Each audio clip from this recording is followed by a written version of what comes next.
आधुनिक हिंदी साहित्य एवं मनोविज्ञान की दुनिया में अपनी पहचान बनाने वालों में सर्वप्रथम इलाचंद जोशी जी का ही नाम आता है।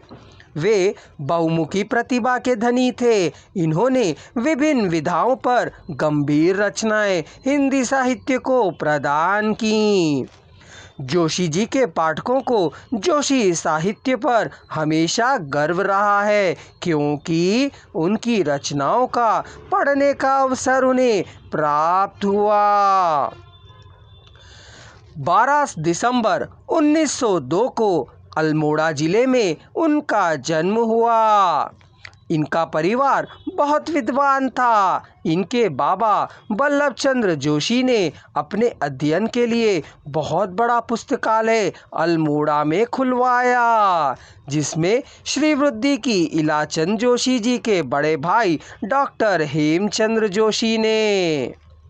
जोशी के पिता पंडित चंद्र वल्लभ जोशी संगीत के विद्वान थे। वह वन विभाग में चीफ कंजर्वेटर के सचिव भी रहे।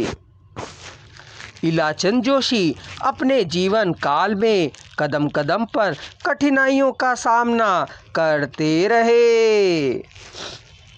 नायक को जब भी कहीं से कुछ पैसे प्राप्त होते हैं, वह तुरंत दूसरों पर खर्च कर देता है, और जब तक उनका पूरा पैसा खर्च नहीं हो जाता, उनको चैन नहीं मिलता।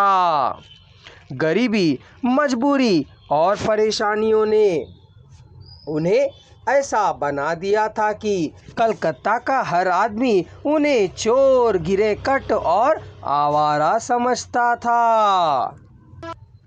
इनके बारे में पढ़ने पर पता चलता है कि जोशी जी का सारा जीवन संघर्षमय रहा, फिर भी उन्हें सदैव पैसे काटते थे। वे जोशी की दान प्रवृत्ति का ही प्रभाव था। रुपयों से उन्हें सदा घृणा थी। जहाज का पंछी उपन्यास के नायक की समस्या को वो अपनी ही समस्या बताते हैं। सारी कथा नायक के इर्द गिर्द ही घूमती है, जैसा मैं पहले कह चुका हूँ।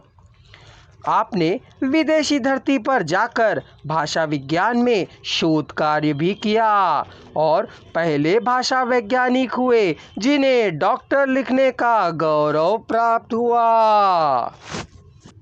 जोशी जी ने कई कहानियाँ अंग्रेजी में भी लिखी।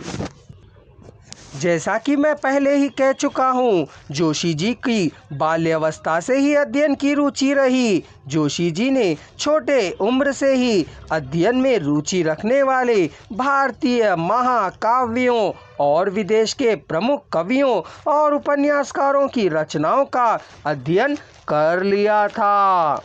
प्राकृतिक वातावरण का उत्तरांचल में जन्म होने वे कारण वहाँ के इनके चिंतन पर बहुत प्रभाव पड़ा। औपचारिक शिक्षा में अरुचि होने के कारण जोशी की स्कूली शिक्षा मैट्रिक के आगे नहीं हो सकी, परंतु स्वाध्याय से ही इन्होंने अनेक भाषाएं सीखीं। इलाचंद जोशी का वातावरण छोड़कर कोलकाता पहुँचे।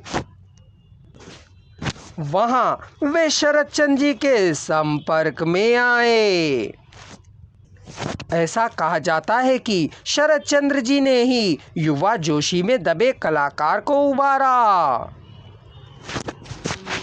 इलाचंद जोशी जी ने हिंदी साहित्य को कई विधाओं में योगदान दिया है। उन्होंने कहानी जैसे धूप रेखा, आहुति, खंडर की आत्माएं, जीवनी, रविंद्रनाथ, शरद व्यक्ति और साहित्यकार, जीवन का महान विश्लेषक विराटवादी कवि गेटे, आलोचनात्मक ग्रंथ के रूप में साहित्य सर्जन, साहित्य चिंतन, विश्लेषण और उपन्यास के रूप में घृणामयी लज्जा 21 वर्षों के बाद 1960 में लिखी, सन्यासी, पर्दे का सानी, प्रेत और छाया, इसी तरह बहुत से उपन्यास लिखे।